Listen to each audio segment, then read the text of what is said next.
नमस्कार. नमस्कार. नमस्कार नमस्कार.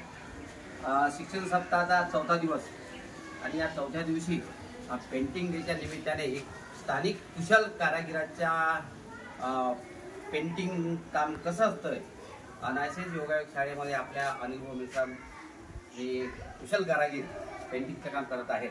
आता त्यांना हे सर्व विद्यार्थी काही प्रश्न विचारतील आणि त्यांनी त्याची उत्तरं द्यायची आहे. तुमचे पूर्ण नाव काय आहे? माझं नाव अनिल काशीराव मिश्रा.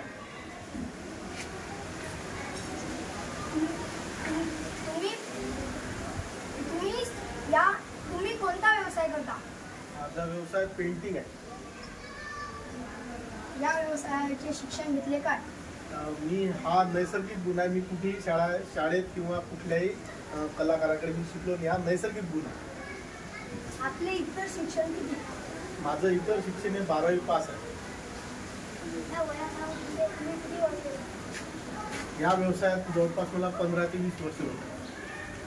तुम्हाला आवडणारा चित्रप्रकार कोणता? आवडणारा चित्रप्रकार कोणता? मला आर्ट आवडते.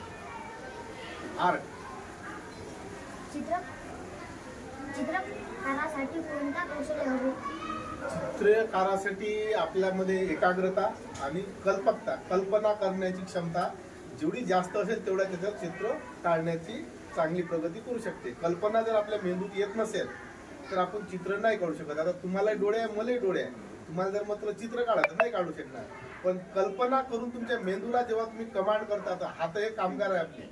मेंदू कमांड देईल तेव्हा ते हात त्या पद्धतीनं काम करते. म्हणून कल्पना जेवढी जास्त करता येईल तेवढं चांगलं चित्र काढता येते. कल्पनेसाठी तुम्हाला काय करावं लागेल? अभ्यास. जर आम्ही चित्र काढले व प्रथम काय करावे लागेल?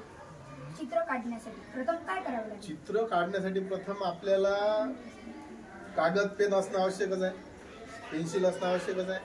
पण त्यानुसार समजा चित्र जर काढायचे आहेच आपल्याला, तर पहिले राऊंडवाले किंवा लाईनवाले असे पहिले हाताने काढून पाहिजे. जर आपली रेष सरळ येत नसेल तर आपल्याला कठीण जाईल. ज्याची लाईन अशी सरळ मारता येते त्याला लवकर चित्र काढता येईल. म्हणजे कसं आहे, वळणदार पहिले असे छोटे मोठे वळणदार चित्र, असे म्हणजे कार्टून मधले चित्र असे काढून पाहायचे. त्याच्यानंतरच आपल्याला चांगले चित्र काढता येते. एकदम चांगले चित्र काढता येत नसते.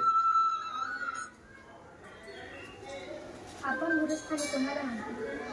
मी माझ्या गुरुस्थानी प्रथम बुद्धाला मानतो, त्यानंतर डॉक्टर बाबासाहेब आंबेडकरांना मानतो आणि माझे आई वडील माझे गुरुस्थानी. आपल्या व्यवसायात आपण समाधानी आहात का? मी खूप समाधानी आहोत. सर्वात आनंद देणारे कोणते काम आपल्याकडून झाले? सगळ्यात आनंद देणारे काम माझ्याकडून सामाजिक चळवळीचे आहे. दिलेल्या माहितीबद्दल आम्ही आपले आभार व्यक्त करतो. धन्यवाद. नमस्कार दादा. नमस्कार. छान छान छान. या सर्व मुलांना आपण छान असं मार्गदर्शन केल्याबद्दल आपले शाळेच्या वतीनं मुख्याध्यापक या नात्यानं मनपूर्वक धन्यवाद. धन्यवाद.